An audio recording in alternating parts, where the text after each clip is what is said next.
ഇനി അഭിമാനത്തോടൊപ്പം ആത്മവിശ്വാസവും മികവാർന്ന സേവനങ്ങൾ കൊണ്ട് ഓരോ ആഘോഷവും ധന്യമാക്കി. ലനോറ, പാണ്ടിക്കാട് റോഡ്, വണ്ടൂർ. ലളിതമായ മാസത്തവണകളിലൂടെ സ്വർണം സ്വന്തമാക്കാൻ അനുപമ സ്വർണ്ണനിധി 2023 ഇന്ന് തന്നെ അംഗമാകൂ. Anupama gold gallery, gold and diamond, Edavanna, Thiruvali. തേൻ കൃഷിയിൽ അരനൂറ്റാണ്ട് പിന്നിട്ട ജോൺ റോസ്. കാലാവസ്ഥ പ്രതികൂലമായി ബാധിച്ചില്ലെങ്കിൽ തേൻ കൃഷി ലാഭകരമെന്നാണ് 50 വർഷമായി ഈ മേഖലയിലുള്ള ജോൺ റോസ് പറയുന്നത്. 12 മാസവും തേൻ കൃഷിയിൽ സജീവമാണ്. ഫെബ്രുവരി, മാർച്ച് മാസങ്ങളിലാണ് കൂടുതൽ തേൻ ലഭിക്കുക. ശരാശരി ഒരു പെട്ടിയിൽ നിന്നും ആഴ്ചയിൽ 2 കിലോയോളം തേൻ ലഭിക്കും. പാട്ടവ്യവസ്ഥയിലാണ് തേൻ കൃഷി നടത്തി വരുന്നത്. നിലമ്പൂരിൽ നിന്ന് ലഭിക്കുന്ന തേൻ മാർത്താണ്ഡത്തുള്ള സൊസൈറ്റിയിലാണ് നൽകുന്നത്. സൊസൈറ്റിയിൽ കിലോയ്ക്ക് 200 രൂപയോളം ലഭിക്കും. തേൻ ശേഖരിക്കുന്ന സ്ഥലങ്ങളിൽ ആവശ്യക്കാരുണ്ടെങ്കിലും അവിടെയും നൽകും.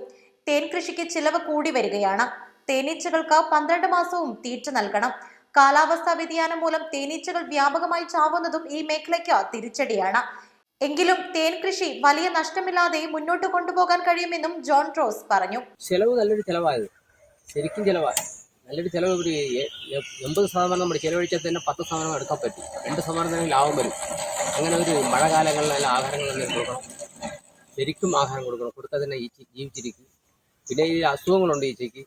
അപ്പോൾ അതിനുള്ള മരുന്ന് ചികിത്സകളുണ്ട്. പിന്നെ ഈച്ച വളർത്തുന്ന സ്ഥലത്തിൽ കുരങ്ങിൻ്റെ അധികം ശല്യങ്ങളുണ്ട്. കരടിയുണ്ട്. പിന്നെ അത് പോയിട്ട് പിന്നെ എന്താ പറയുക, ഈ കുളവീന്നൊരു സാധനം ഉണ്ടല്ലോ, അവർ ഈച്ച പിടിച്ചിട്ട് പോകും. ഇങ്ങനെ കുറേ നഷ്ടങ്ങളൊക്കെ ഉണ്ടാവും ഇതിൻ്റെ അകത്ത്. ഇതിനെല്ലാം കൈകരിച്ചാണ് നമ്മൾ ഇതിൻ്റെ അകത്ത് വരണം. മുതലാളിയും കൂടിയാണ്. രണ്ടും കൂടി ശരിക്കും പകുതി പോലെയാണ്. എങ്കിലേ കൊണ്ടുപോകാൻ പറ്റും. ഈ കൊല്ലമൊക്കെ എങ്ങനെയുണ്ട് കാലാവസ്ഥ? ഇപ്രാവശ്യം നമുക്ക് നല്ല കാലാവസ്ഥയാണ്. കുറേ ഈച്ചക്കേട് കാരണം വേണ്ടിയൊക്കെ പോയിട്ടുണ്ട്. എന്നാലും കുഴപ്പമില്ല, നല്ലൊരു ഇതായിട്ട് പോണത്.